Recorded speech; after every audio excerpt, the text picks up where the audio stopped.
갑절의 은혜라는 말씀의 제목으로 저 여러분이 함께 은혜 받는 시간 되시길 소망합니다.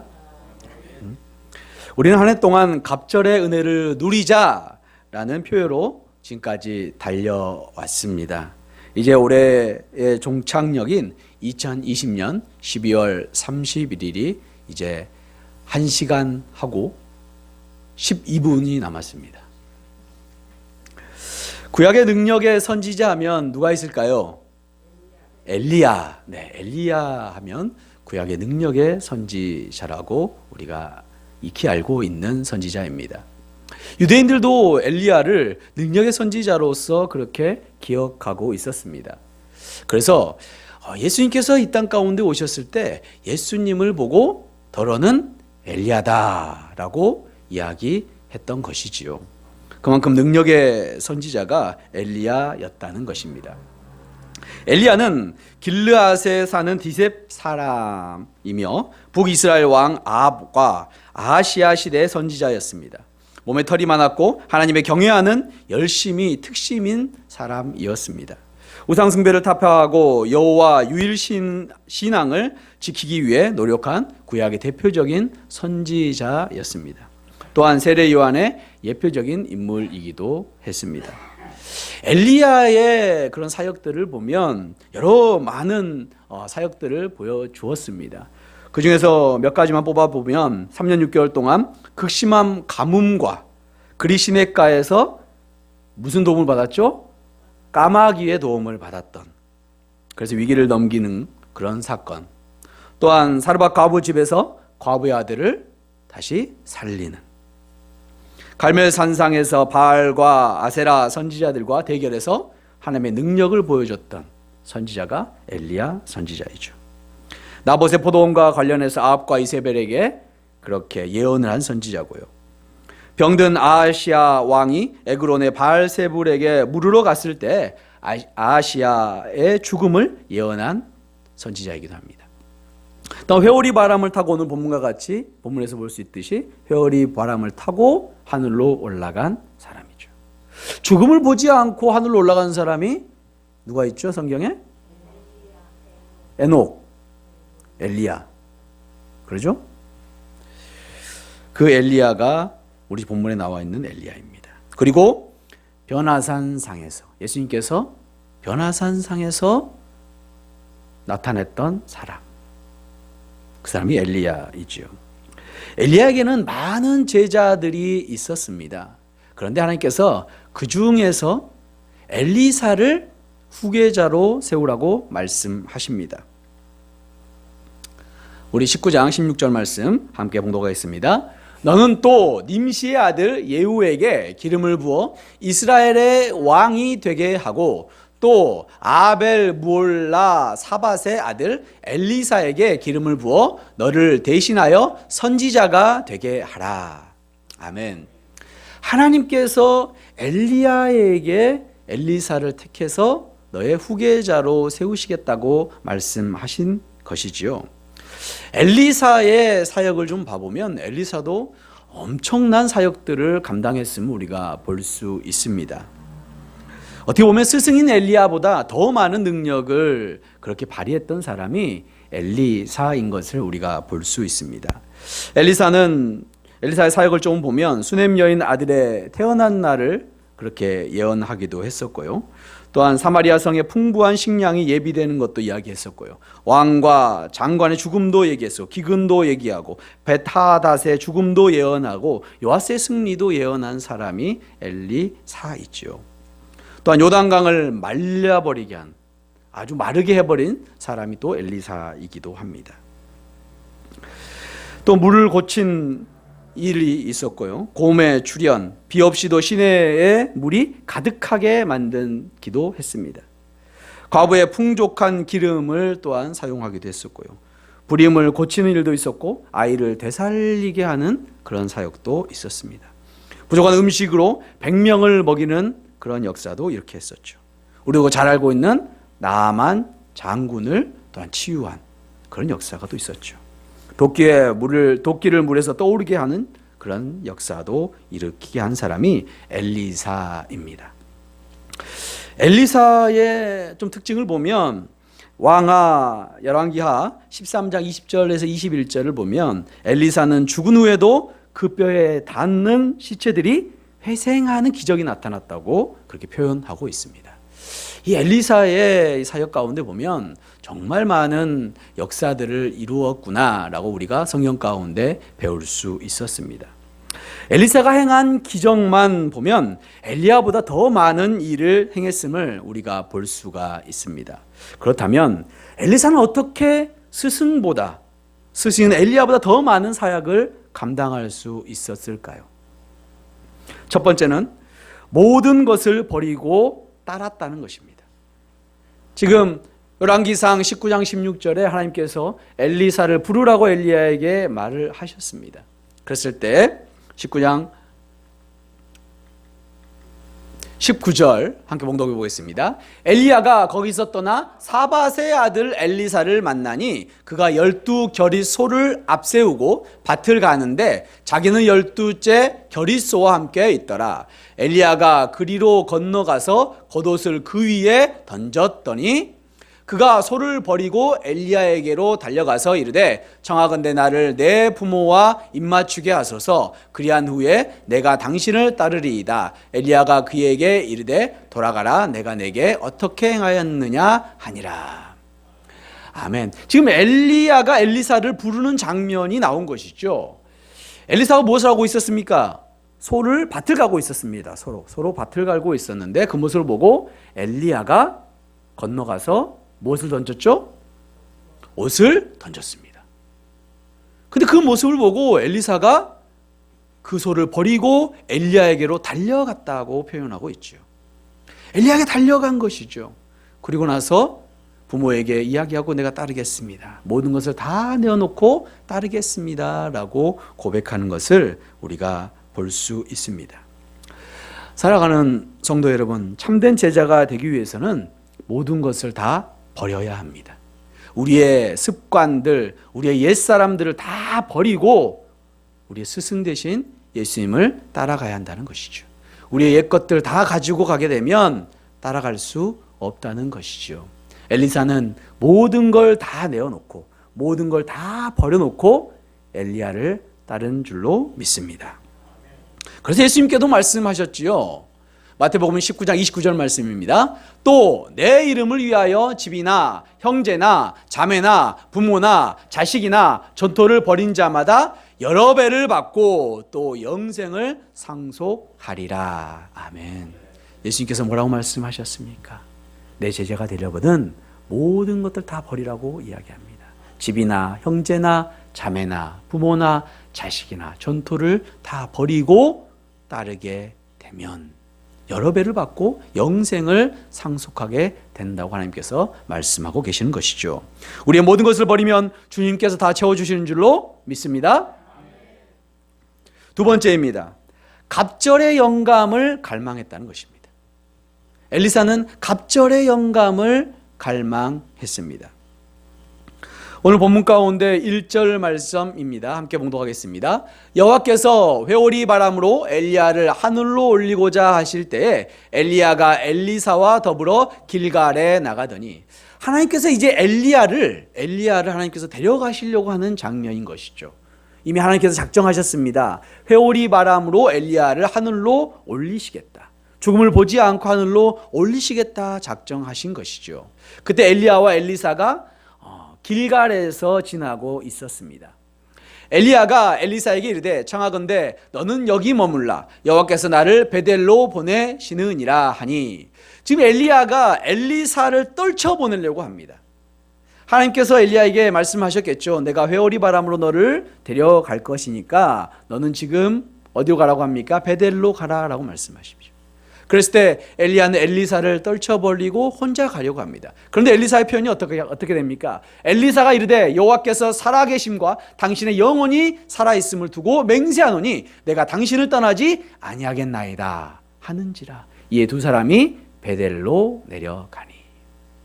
엘리야가 떠나라고 엘리사에게 밀었는데 엘리사는 그렇지 않고 아주 붙들고 같이 가게 되었다는 것이죠.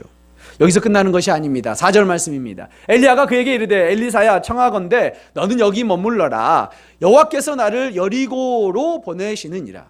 이제 엘리야에게 하나님께서 여리고로 가라고 말씀하시는 것이죠. 베델에서 이제 여리고로 가라고 말씀하시니까 엘리야가 엘리사에게 이야기합니다. 나는 여리고로 가야 되니까 너는 여기에 있어라. 그런데 엘리사가 뭐라고 얘기합니까? 엘리사가 이르되 여호와께서 살아계심과 당신이 영원히 살아있음을 두고 맹세하노니 내가 당신을 떠나지 아니하겠나라 하니라. 그들이 여리고로 이르매 같이 여리고로 가게 되는 것이죠. 여기서 끝나지 않습니다. 6절에 또 사건이 일어나죠. 엘리야가 또 엘리사에게 이르되 청하건대 너는 여기에 머물러라. 여기 어디죠? 여리고에 머물러라. 여호와께서 나를 요단으로 보내시느니라. 엘리야를 요단으로 하나님께서 보내신다고 말씀하셨습니다. 또 엘리야는 엘리사를 밀어내지요. 넌 여기에서 너의 사역을 감당해라. 나는 하나님의 뜻을 따라 요단으로 가겠다.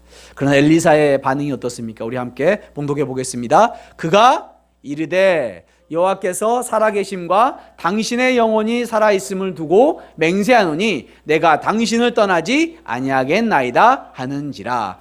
이에 두 사람이 가니라. 아멘. 지금 몇 번 동안 엘리야가 엘리사를 밀어냈습니까? 3번을 밀어냈죠. 그런데 엘리사는 밀어내지 않고 붙들고 갔습니다. 누구를 붙들었습니까? 엘리야를 붙들고 갔죠. 이제 엘리야가 불수레와 불말을 타고 올라갈 때가 되어서 엘리사에게 무엇을 원하느냐고 물어봅니다. 오늘 본문의 말씀입니다. 함께 하겠습니다. 건너매 엘리야가 엘리사에게 이르되 나를 내게서 데려감을 당하기 전에 내가 내게 어떻게 할지를 구하라. 지금 엘리야가 엘리사에게 이야기하는 게 뭐냐면 엘리야가 나는 이제 떠나갈 날이 아주 가까웠다. 너는 내게 무엇을 구하겠느냐?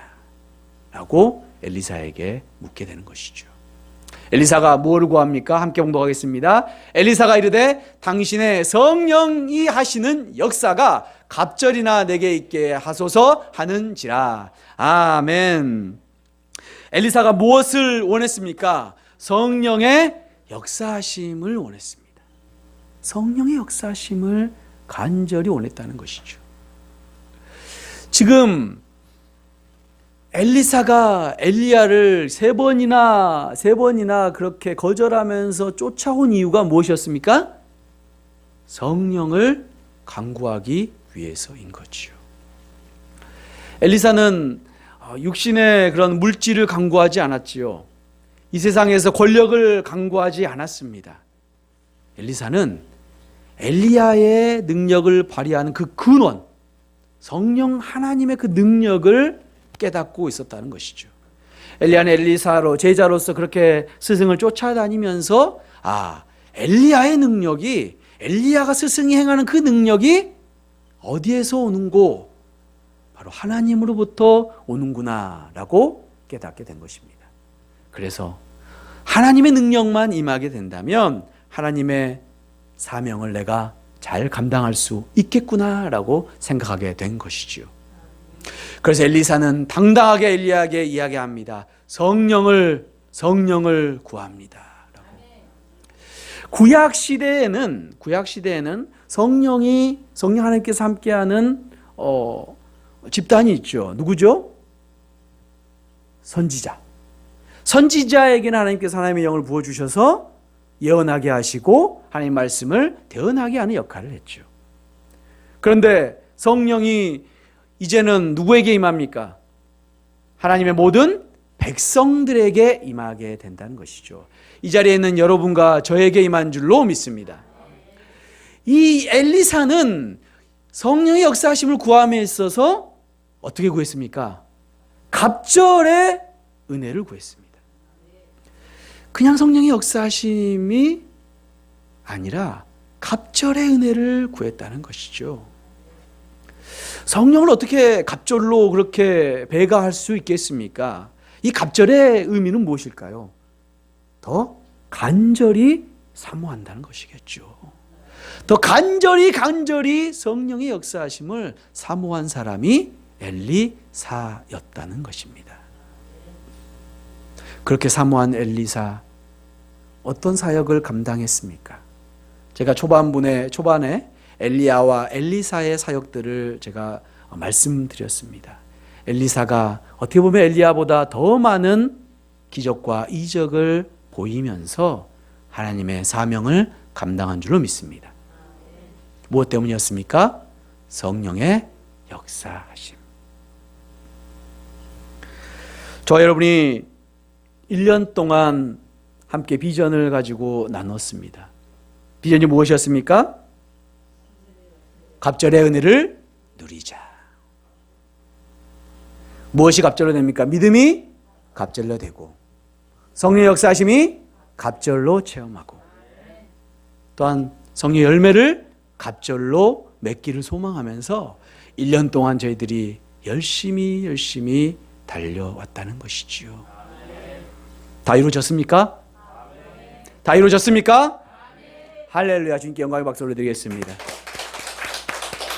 저희들이 그렇게 엘리사가 3번이나 엘리야를 간곡히 따라다니면서 성령의 역사하심을 구했을 때, 갑절의 은혜를 구했을 때 성령이 갑절로 임한 줄로 믿습니다. 저희들이 1년 동안 매일 그렇게 주님께 성령의 역사하심을, 성령의 은혜를, 갑절의 은혜를 누리는 삶을 살겠다고 해 주옵소서라고 그렇게 주님께 간절히 간구했을 때 우리의 삶 가운데 믿음이 갑절로 된 줄로 믿습니다. 성령의 역사하심이 갑절로 된 줄로 믿습니다. 성령 열매를 갑절로 맺은 줄로 믿습니다. 2020년 한 해를 돌아볼 때 주님의 은혜가 아니고서야, 주님의 성령의 역사하심이 아니고서야 우리 교회 가운데, 또 우리 가운데 살아갈 수 없었음을 고백할 수 있는 줄로 믿습니다. 우리 다시 한번 한 해 동안 갑절의 은혜를 주신 그 주님께 영광의 박수를 올려드리겠습니다. 할렐루야. 오늘 말씀의 제목은 우리는 교회입니다. 아멘. 우리는 교회입니다. 올 한 해 우리 교회 가운데 비전, 표어의 제목이기도 합니다. 먹어도 질리지 않는 약이 있습니다. 무엇이죠? 구약과 신약이지요. 네, 다 잘 알고 계시네요. 네. 구약과 신약은 어떤 이야기입니까? 구약은 오실 예수님에 대한 이야기, 신약은 오신 예수님에 대한 이야기지요. 왜 예수님에 대한 이야기가 왜 이렇게 중요한 것이죠? 성경은 하나님께서 하나님의 백성을 구원하시는 이야기가 되는 것이죠. 그런데 그 구원의 핵심이 예수 그리스도이신 것이죠. 우리가 몇 주 전에 수요 예배 때 옛 언약과 새 언약에 대해서 함께 나누었습니다. 옛 언약은 행위로 구원할 수 있는 행위 언약이라고 우리가 할 수 있고요. 새 언약은 바로 은혜 언약이라고 할 수 있는 것이지요. 그래서 행위 언약인 율법을 다 지켜야 구원받을 수 있었는데 그렇지 못하여서 하나님께서 예수님을 통하여서 구원받게 해 주신, 그것이 새 언약으로 오게 된 것이죠. 구 언약과 새 언약의 핵심이 있었습니다. 무엇이었죠? 하나님께서 하나님의 백성을 구하시는 일. 하나님께서 하나님의 백성을 계속 찾으시는데 구약과 신약, 옛 언약과 새 언약을 말씀하고 계시는 것이죠. 그래서 정말 은혜인 것이죠. 하나님께서 우리가 무엇이건데 우리를 그렇게 붙드시고 계시는지 정말 주님의 은혜가 아니고서야 살 수 없는 우리들인 것 같습니다. 그렇다면 구원받은 백성들이 해야 할 일은 무엇일까요? 교회됨입니다. 구원받은 하나님의 백성들이 해야 될 일이 무엇이냐면 바로 교회됨이라는 것이지요. 하나님께서 교회를 세우시기 위해 구원 역사를 진행하셨습니다. 하나님께서는 창세 전부터 우리를 하나님의 아들들이 되게 하시는 계획을 세우셨습니다. 에베소서 1장 3절에서 6절까지 말씀입니다. 우리 함께 스크린을 보시며 봉독해 보겠습니다.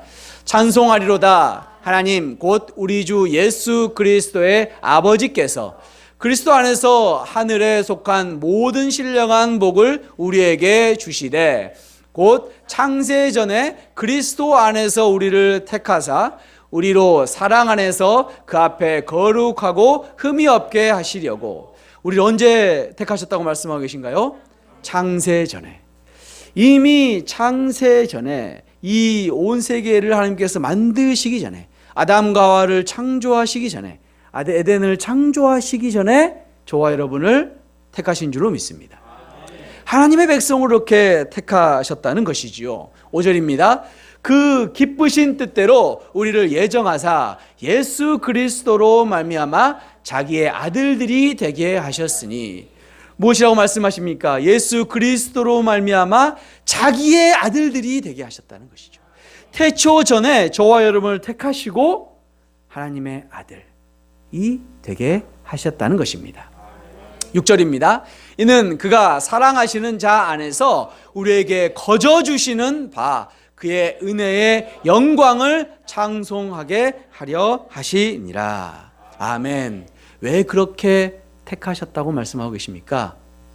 그의 은혜의 영광을 찬송하게 하시려고 택하신 줄로 믿습니다. 저와 여러분을 태초전에 택하시고 붙들어 주신 하나님의 아들들로 택하신 이유가 뭐라고요? 하나님께서 찬송받기 원하시기 때문입니다. 아멘이십니까? 하나님의 아들은 하나님의 것을 상속받는 권세가 있습니다.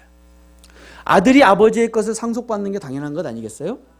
하나님께서 하나님의 아들들을 택하셨으니까 하나님의 것을 상속하는 것이죠. 아들들은 하나님의 아들들에게 어떤 상속을 받게 되는 것이죠? 하나님의 나라. 하나님의 나라를 받게 되는 것이 하나님의 아들들이 받는 상속이라는 것이죠.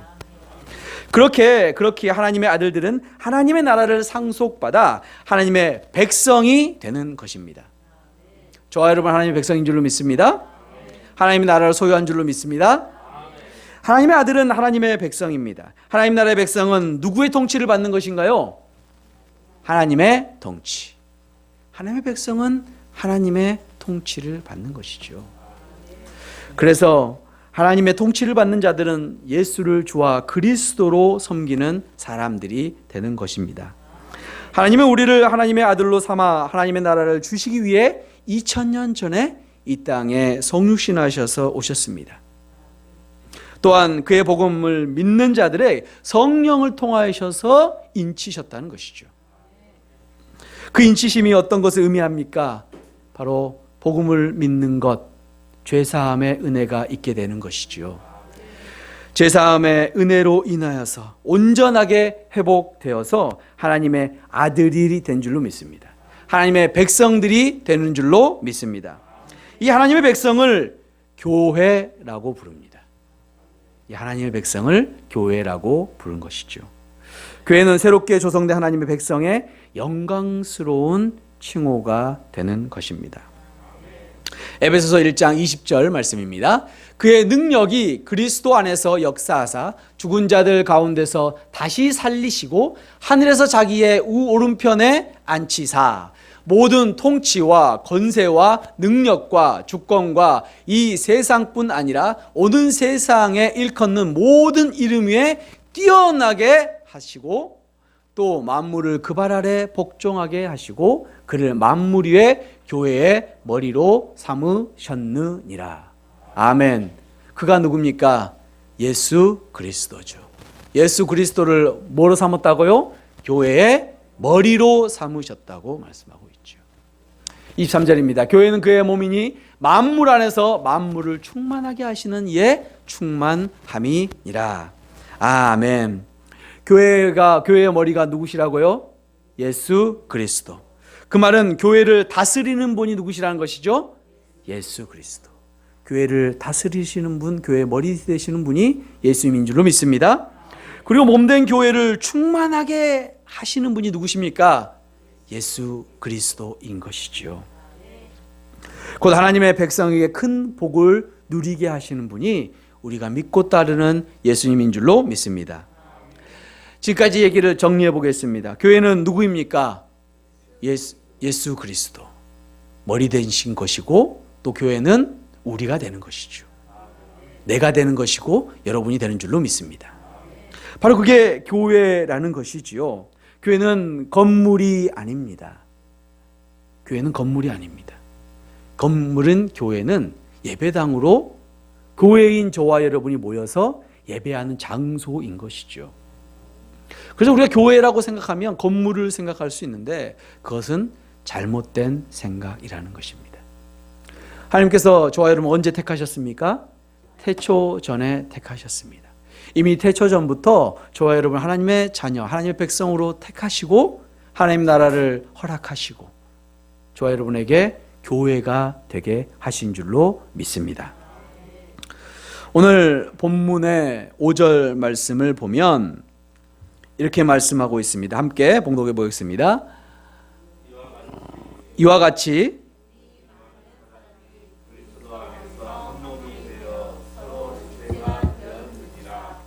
아멘. 다시 한번 제가 봉독하겠습니다. 이와 같이 우리 많은 사람이 그리스도 안에서 한 몸이 되어 서로 지체가 되었느니라. 아멘. 이와 같이라는 것은 무엇입니까? 4절의 이야기겠죠. 우리가 한 몸의 4절입니다. 우리가 한 몸에 많은 지체가 지체를 가졌으나 모든 지체가 같은 기능을 가진 것이 아니니. 지금 무슨 얘기입니까? 한 몸에는 여러 가지 지체가 있지 않습니까? 팔이 있고 왼팔이 있고 오른팔이 있고 왼 다리가 있고 오른 다리도 있고, 또 우리 몸 안에는 오장육부가 있지 않습니까? 각 지체들이 있는 것이지요. 그런데 각 지체들이 다 같은 역할을 하나요? 아니죠. 다 다른 역할을 하는 것이죠. 그 얘기를 4절 가운데 하고 있는 것이죠. 지체가 같은 기능을 가진 것이 아니니 이와 같이 우리 많은 사람이 그리스도 안에서 한 몸이 되어, 그리스도 안에서 한 몸이 되었다고 하는 것이죠. 그리스도 안에서 예수 그리스도를 머리로 한 지체된 우리들이 바로 하나로 되었다는 것이죠. 누구는 팔이요, 누구는 다리요, 누구는 눈의 역할을, 누구는 귀의 역할을, 누구는 코의 역할을, 누구는 입의 역할을 하는 것이 예수 그리스도를 머리로 한 지체되는 저와 여러분이 하나로 되었다는 것을 말씀하고 계신 것입니다. 한 몸이란 인간의 혈통으로 된 것이 아니라, 바로 사람의 생각으로 이루어지는 것이 아니라 그리스도로 말미암아 연합된 것이라는 것이죠. 그것이 중요한 것이죠. 우리가 교회된 것, 우리가 한 몸 된 것인데, 정말 중요한 것은 우리가 그냥 모이는 그렇게 동아리가 아니라는 것이죠. 어떤 운동을 하기 위해서, 어떤 공부를 하기 위해서 만난 동아리가 아니라는 것이죠. 우리는 누구로 인하여서요? 예수 그리스도로 인하여서. 예수 그리스도로 인하여서 우리가 한 몸 되었다는 것입니다. 그렇기 때문에 우리는 누구의 명령을 따라야 하는 것이죠? 예수 그리스도의 명령을 따라야 하는 줄로 믿습니다. 그리스도 안에서 연합을 강조하는 말씀이 오늘 5절의 말씀인 것이죠. 바로 내용을 정리하다 보면 그리스도 몸 안에서 통일되게 있어야 한다는 것입니다. 그리고 각 지체들의 다양성과 이에 상응하는 기능들을 가지고 있다는 것이죠. 우리 예수 그리스도를 머리로 한 몸이 말하는 것입니다. 여러 지체들이 또한 상호성을 가지고 상호작용을 하는 것이죠. 오른손이 밥을 먹음으로 인해서 오른손을 유익하기 위해서 밥을 먹나요? 밥을 먹게 되면 무엇이 유익하게 됩니까? 온 몸이 다 유익하게 되게 된다는 것이겠지요. 바로 그게 이 온 몸이 유기체적으로 연합되었다는 것을 오늘 본문은 말씀하고 있습니다. 6절 말씀입니다. 우리에게 주신 은혜대로 받은 은사가 각각 다르니 혹 예언이면 믿음의 분수대로 함께합니다. 혹 섬기는 일이면 섬기는 일로, 혹 가르치는 자면 가르치는 일로, 혹 위로하는 자면 위로하는 일로, 구제하는 자는 성실함으로, 다스리는 자는 부지런함으로, 긍휼을 베푸는 자는 즐거움으로 할 것이니라. 아멘. 갑자기 몸에 대한 이야기, 그리스도를 머리로 한 지체된 몸에 대한 이야기를 하다가 갑자기 사명에 대한 이야기를 했어요. 은사에 대한 이야기를 하고 있는 것이죠. 왜 갑자기 은사에 대한 이야기가 나온 것이죠? 4절에 무엇이라고 얘기했습니까? 우리가 한 몸인데 많은 지체를 가졌으니 모든 지체가 같은 기능을 가진 것이 아니라고 이야기한 것이죠. 그러니까 교회된 우리가, 한 몸 된 우리가, 어떤 사람은 오른손에 같은 역할을 하고 누구는 눈에, 누구는 귀에, 누구는 코에 같은 역할을 하는 것이에요. 그러니까 지금 6절부터 이야기하고 있는 예언하는 사람, 또 섬기는 일, 가르치는 자, 위로하는 자, 구제하는 자, 또한 다스리는 자, 긍휼을 베푸는 자의 여러 지체의 모습이 있다는 것입니다. 근데 여러 지체의 모습이 자기를 위해서 행하는 것이 아니라는 것이에요. 그게 중요합니다. 예수 그리스도를 몸으로 된 우리 몸이 다, 오른손은 자기 역할, 자기 일을 위해서만 일을 하게 돼버리고, 눈은 자기가 보고 싶은 것만 봐버리고, 입은 자기가 먹고 싶은 것만 먹게 되면, 눈을 보기 싫은 것은 눈을 감으면 가다가 넘어지겠죠. 먹고 싶은 것만 먹게 되면 영양실조가 걸리겠죠. 우리 육체가 한 몸 되지 않게 되어 버린다는 것입니다. 그래서 저와 여러분에게 주신 하나님의 은사, 각자에 맡긴 은사는 나를 위해서 사용하는 것이 아니라 우리의 몸된 형제, 자매를 위해서 사용되는 줄로 믿습니다. 바로 그게 우리에게 주신 은사라는 것입니다. 그런데 이 은사는 어떻게 활용되어야 하는 것일까요? 9절에도 사랑에는 거짓이 없나니 악을 미워하고 선에 속하라. 10절입니다. 형제를 사랑하여 서로 우애하고 존경하기를 서로 먼저 하며. 10절 다시 한번 봉독해 보겠습니다. 형제 사랑하여 서로 우애하고 존경하기를 서로 먼저 하며. 무엇으로 하라고 이야기합니까? 사랑으로 하라고 이야기합니다. 각자에 있는 은사들을 나를 위해 사용하는 것이 아니라 옆에 있는 형제, 자매들 위해서 사용하는 것인데, 어떻게요? 사랑으로 하라는 것이죠. 그 사랑에는 거짓이 없다고 합니다. 악을 미워하고 선에 속한 것이 사랑이라고 얘기하고 있는 것이죠. 예수님께서 우리에게 사랑하라고 이야기하고 계시죠. 그런데 그 사랑의 본을 보이신 분이 누구십니까? 예수님 아니십니까? 예수님께서 사랑의 본을 보이시지 아니하셨다면 제자된 저와 여러분에게 어떻게 사랑하라고 이야기하실 수 있겠습니까? 한없는 끝없는 사랑을 보여주신 분이 우리 예수 그리스도인 줄로 믿습니다. 교회의 머리 되신 분인 줄로 믿습니다. 또 이야기하는 것입니다. 11절 함께 합니다. 부지런하게 하여 게으르지 말고 열심을 품고 주를 섬기라. 주님을 섬기는데 열심으로 하라고 합니다. 지금 누구에 대한 이야기를 하고 있습니까? 우리가 교회에 대한 자녀들에게 얘기하고 있지 않습니까? 예수 그리스도를 머리로 한 지체된 우리들, 교회된 사람들이 어떻게 해야 되느냐를 지금 말씀하고 있는 것이잖아요. 서로 사랑해야 합니다. 우리 은사를 나를 위해 사용하는 것이 아니라 옆에 형제 자매를 위해서 사용해야 한다고 말씀하고 있고요. 또한 부지런하게 살아가야 하면서 주를 섬기는데 열심으로 행하라고 말씀하고 있습니다. 12절입니다. 함께 합니다. 소망 중에 즐거워하며 환난 중에 참으며 기도에 항상 힘쓰며. 뭐라고 말씀하십니까? 소망 중에 즐거워하라고 합니다. 어떤 소망을 갖고 있습니까? 우리가 저 천국 소망을 가지고 살아가는 것이 아니겠습니까? 저 천국 소망을 보하며 날아갈 때에 즐거워하라고 말씀하고 있죠. 그런데 환난 중에도 참으며 기도에 항상 힘쓰라고 이야기합니다. 천국 소망을 보며 하나님 나라를 위해서 우리가 나아가는 데 있어서 항상 즐거움만 있는 것이 아니라는 것이죠. 환난과 어려움이 있다고 말씀하고 있습니다. 그 어려움 중에서도 즐거워하라고 말씀하고 있습니다. 또한 그 어려움 중에서도 참으며 기도로 항상 힘쓰라고 말씀하고 있습니다. 항상 기도로 힘쓰는 저와 여러분 되기 소망합니다. 그런 교회 되시기를 소망합니다. 13절 말씀입니다. 함께 합니다.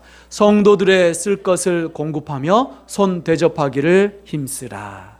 아멘. 지체된 우리들이, 예수 그리스도를 머리로 한 지체된 저와 여러분이 행해야 할 것이 바로 형제 사랑입니다.